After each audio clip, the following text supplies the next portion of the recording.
यो हावा हुन्डरीले सारा आज चाहिँ नोक्सानी गरेको रहेछ। आज मर्निङ राइडमा मनै खल्लो बनायो।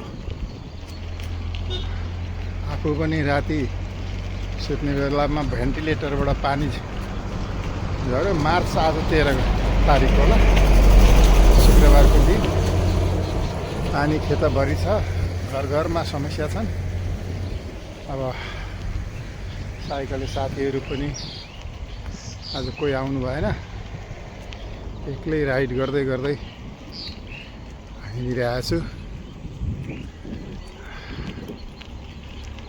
चिया बगान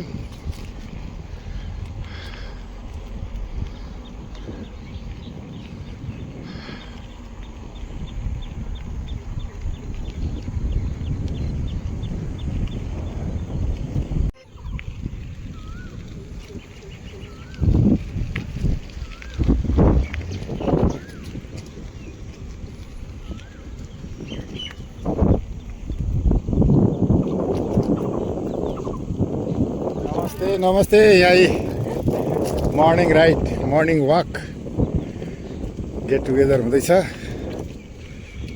यतातिरबाट छिरे आज म